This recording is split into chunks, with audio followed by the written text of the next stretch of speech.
So, what happens when a tech messiah decides to wade knee-deep into the swamp of politics? I'll tell you what happens. You get a $100 billion commercial empire attempting a sudden, unassisted freefall, while the CEO is busy on social media getting into a catfight with a geriatric politician. His own backyard is being looted by the competition. This isn't just business, folks. This is a corporate soap opera that makes Game of Thrones look like a children's bedtime story. And if you thought the Red Wedding was brutal, wait until you see what the stock market did to Tesla.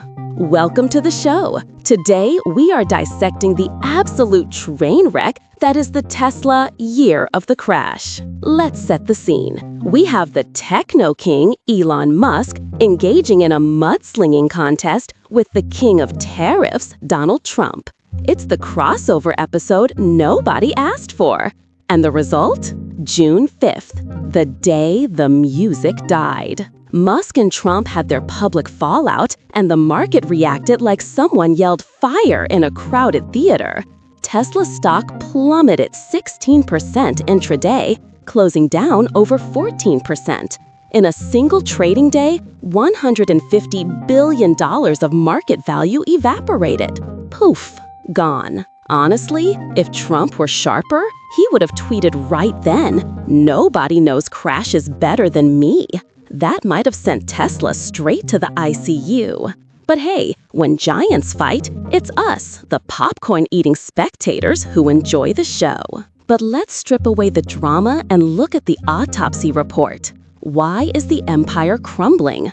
I see 3 fatal stab wounds. Stab wound number 1. The sales arteries are severed. First quarter of 2025, Tesla delivers just under 337,000 cars globally. That is a 13% nosedive year over year. They missed Wall Street's expectations by 50,000 units. And remember, this isn't some niche roadster. We are talking about the bread and butter, the Model 3 and Model Y. Production slashed by 16%, yet unsold inventory is piling up like clack in a clogged artery. And Europe? Oh, it's a bloodbath. Sales barely scraped past 5,000 in April, down 52%. Meanwhile, BYD, Tesla's arch nemesis, swung in with over 7,000 sales to steal the crown. It's like watching Nokia sit there smugly pressing buttons on a brick phone while watching the iPhone launch event on live TV. Stab wound number 2. The wallet is bleeding. The Q1 financial report looks like a crime scene. Revenue, down. Net profit, decimated, down 71%. The profit per car has fallen below the critical 3,000 survival line. But here is the funniest part, the creative accounting. On the surface, the gross margin looks okay. But if you strip away the revenue from selling carbon credits, the actual car business is losing money. It's like McDonald's admitting they don't make money on burgers anymore. They're just surviving by recycling the cardboard boxes. Stab wound number 3. The moat is dry. While Musk was bragging about sleeping on the factory floor, his Chinese rivals were stacking tech buffs like they were playing an RPG. BYD has charging speeds 4 times faster than a supercharger. Xpeng has dragged the price of smart EVs down to the bargain basement. Even the Europeans are voting with their wallets. Tesla sales in the Netherlands crashed 55%. And the crown jewel? Full self-driving? In China, it's being mocked relentlessly. Users report it acts like a blind man in the rain. Meanwhile, Chinese domestic brands have made advanced autopilot a standard feature, not a luxury add-on. The global battlefield is suffocating. Global EV sales are up nearly 40%. China is booming, yet Tesla is down 15% in China. They are getting trampled by BYD, selling 6 times less than their rival. The product line is aging like milk. The Model Y is 5 years old. In the EV world, that's ancient. Chinese companies release new cars faster than Tesla releases a software update. Now here is the confusing part. Despite the worst financial report in history, the stock briefly rallied. Why? Because Musk hinted he might quit his government advisory role. Investors are screaming, "We don't need a politician, we need a CEO."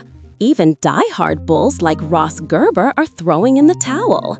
When the cheerleaders stop cheering, you know the game is lost. Tesla is currently in a triple chokehold.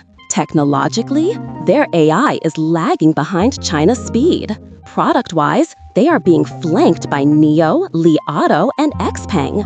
The cheap Model Q is MIA, missing in action. Politically, Trump is threatening to cut the $7,500 tax credit and go after SpaceX contracts. If those government contracts dry up, Musk might actually have to fly that Starship to Mars just to deliver Uber Eats to make ends meet. Ultimately, this epic collapse is a textbook example of hubris. When your technology becomes legacy code, when your product updates are slower than a snail, and when your CEO has the attention span of an octopus on caffeine, faith alone cannot support a $500 billion valuation. We have entered the three-body problem era of the EV war. The Chinese car makers have launched a dimensional strike. Tesla can't save this with a tweet or a Cybertruck made of rusty steel. So, let me leave you with this elegy for the fallen empire. The altar of steel begins to lean. A king and a tycoon cause a scene. Billions vanish in half a day. The European crown has rolled away.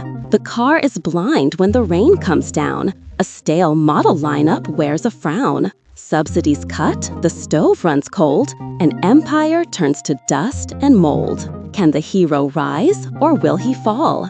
The bag holder scars tell it all. That is all for this episode.